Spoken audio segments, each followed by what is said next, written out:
नहीं नहीं, देखिए, एक नैरेटिव जो इतने पढ़े लिखे लोगों ने समाज में बनाया हुआ है, मेरा प्रहार उस नैरेटिव पर है। और इसलिए मैं इस विषय को बहुत गंभीर मान रहा हूं। मुझे मालूम है कि मैं ये जो डिबेट छेड़ रहा हूं उससे बहुत सारा जो हमारा खास तौर से जो इंटेलिजेंसिया है उसके उसके बदन में एक स्पंदन होने वाला है। बिल्कुल ऐसा लगेगा कि करंट लग जाएगा और फिर वो कहने वाले होंगे कि ये कैसी चर्चा कर रहे हैं। लेकिन मैं उन सभी लोगों से ये आग्रह कर रहा हूं कि इस चर्चा को देखिए गंभीरता से।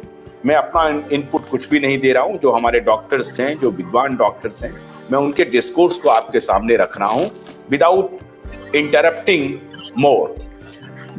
डॉक्टर बैनर्जी, आपका जो विज्ञान है वो रिटर्न ऑन इन्वेस्टमेंट का विज्ञान है। पैसा लगाओ और कितना पाओगे इसका विज्ञान है। एक मिनट रुकिए। इन्होंने कहा रिटर्न ऑन इन्वेस्टमेंट का विज्ञान है। और हैनीमैन की उन्होंने बात की, जो खुद एक एलोपैथिक डॉक्टर थे, परेशान हो गए, फिर उन्होंने होम्योपैथ का इन्वेंशन किया। और इनका कहना है कि उन्होंने उसी वक्त देख लिया था कि मेजर फ्लॉ है। ये कह रहे हैं कि विज्ञान तो है लेकिन अप्रोच ठीक नहीं है। और अब तो अप्रोच की छोड़ दीजिए, अब तो अप्रोच गया बाजू में, अब तो फार्मा ही फार्मा है। तो इसीलिए इन्होंने बहुत ही शानदार नाम दिया कि allopathy is a science of return on investment. How much you agree sir? नहीं, that is not science, that is business, that is commerce. Science is pure. अभी साइंस का अगर छोड़ के बिजनेस कर रहे हैं तो your science is completely replaced by this ना। नहीं, science is not being practised. अभी अगर साइंस को प्रैक्टिस नहीं करोगे, जो प्रैक्टिस करोगे वो फेक लगेगा। इसीलिए अनफॉर्चुनेटली रेपुटेशन खराब हो रहा है। और एलोपैथ का जो अभी प्रेजेंट प्रैक्टिशनर्स है इस पैंडेमिक में भी, उन्होंने ज़्यादा नुकसान किया है प्योर साइंस का। और जैसे डॉक्टर मुफस्सिल ने भी बताया है कि हमारे जो सब्जेक्ट्स है 90% सेम है एक्सेप्ट फॉर फार्माकोलॉजी। देखिए, एनाटॉमी पढ़ते हैं, वो भी साइंस है, उसमें भी लोग स्पेशलाइज करते हैं। फिजियोलॉजी में भी स्पेशलाइज करते हैं। बायोकेमिस्ट्री हुआ, न्यूट्रिशन हुआ, प्रिवेंटिव मेडिसिन हुआ, वो तो पूरा ही कोई उसका पैथी नहीं है। न्यूट्रिशन हुआ, एक्सरसाइज हुआ। जो अच्छा एलोपैथ होता है 90% जो एडवाइस देगा, और जो होम्योपैथ अच्छा होगा, जो आयुर्वेद अच्छा होगा, उनके 90% सिमिलैरिटी होंगे। अच्छा allopath will be using the minimum of medicine.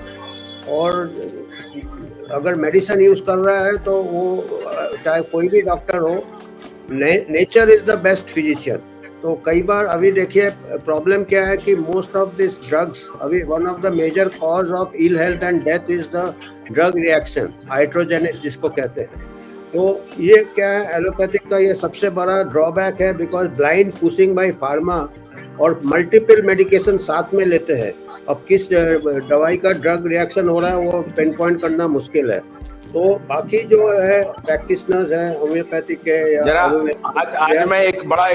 आज मैं बड़ा एक्सपोजे कर रहा हूं जरा इस कार्यक्रम में।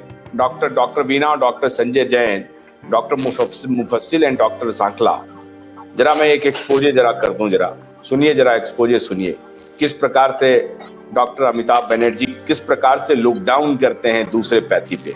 और अभी ये अच्छी बात बोल रहे हैं। नहीं, सुनिए।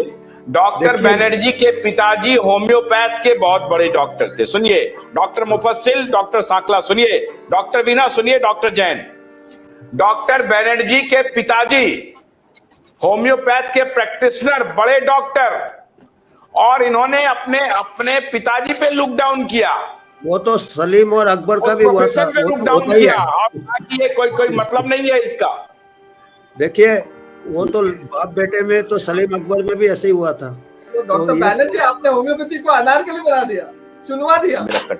नहीं, देखिए, मेरे घर में मैंने सब किताबें पढ़ी है होम्योपैथी की। मेरे को काफी श्रद्धा है होम्योपैथी के लिए। हैनीमैन के अलावा केंट का किताब था, बोरिक का किताब था, पूरा लाइब्रेरी था मेरा पिताजी का। और नहीं, लाइब्रेरी जो भी हो, लेकिन आप ये स्वीकार करेंगे ना कि आपके पिताजी चूंकि होम्योपैथ में थे, इसलिए आपने कन्विंसिंगली, नोइंगली आपने तय किया कि मुझे होम्योपैथी में नहीं जाना है। नहीं, वहाँ था ही नहीं, अपॉर्चुनिटीज ही नहीं थे। क्योंकि जैसे मैं बताना चाहूंगा, अपॉर्चुनिटी नहीं था, आपके दिमाग पे बुखार सवार था कि मॉडर्न साइंस का मतलब होता है एलोपैथ। ये स्वीकार कीजिए डॉक्टर बनर्जी। मैं झुठलाइए मत, दिल पे हाथ रखिए ना, दिल पे हाथ रख के बोलिए।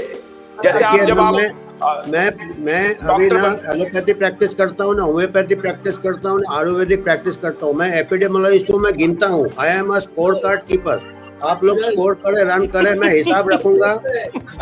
I am neutral, I am the third umpire, I am epidemiologist. हमको कोई पैथी से मतलब नहीं है, हमको मतलब है पेशेंट का आउटकम क्या हो रहा है, किस सिस्टम से। उसके लिए अगर आप साइंस हमारे सामने पेश करेंगे, हम उसको उस हिसाब से डॉक्टर साखला और डॉक्टर मुफस्सिल, देखिए डॉक्टर बीना, अमिताभ बनर्जी ने अपने आप को उस रेस से ही बाहर कर लिया। बोला ना तो मैं तुमको दबा दूंगा और ना ही मैं तुम्हारी सर्जरी करूंगा, भैया इसी लफड़े में आप पढ़ो और मैं गिनती लगाऊंगा कौन ठीक हुआ, कौन खराब हुआ, क्यों खराब हुआ, काहे हुआ। और उससे उसी से आउटकम से ही पता चलेगा ना कौन सा है। और मैंने कहा है ऑलरेडी, स्टैटिस्टिक्स है, maximum deaths are occurring due to drug side effect. इसीलिए सुनिए, तो आप डॉक्टर साखला के इस बात से सहमत हैं, इस बात से सहमत है डॉक्टर बनर्जी कि ये फेक साइंस है? साइंस की नहीं, फेक प्रैक्टिस है। कुछ लोग फेक प्रैक्टिस कर रहे हैं, सब बदनाम होते हैं। नहीं, वो तो स्पष्ट रूप से कह रहे हैं कि ये फ्लॉट है। देखिए, नहीं, सुनिए, ये स्पष्ट रूप से कह रहे हैं कि एलोपैथ जो है उसका डिजाइन ही ऐसा है जिससे वो प्रतीत होता है कि वो फेक साइंस है। और उसको थोड़ी लच्छेदार शब्दों में, बढ़िया भाषा में इन्होंने कहा कि फ्लॉड है, उसमें फ्लॉ है, उसमें फॉल्ट लाइन है। फॉल्ट लाइन हमको ढूंढना पड़ेगा, ये डॉक्टर मुफस्सिल कह रहे हैं। आप कार्ड दे दिया, आपको कार्ड चलाना नहीं आता, आप कहीं इधर उधर ठोकेंगे तो कार्ड को थोड़ी ब्लेम करेंगे। कार्ड तो ठीक है, चलाने वाला गलत है। तो ये जो अभी 90% साइंस सेम है, वेदर इट इज, ये आप एनाटॉमी फिजियोलॉजी पढ़ते हैं, खाली pharmacology is separate and minimum pharmacology use her doctor minimum use करता है। अच्छा डॉक्टर। ठीक।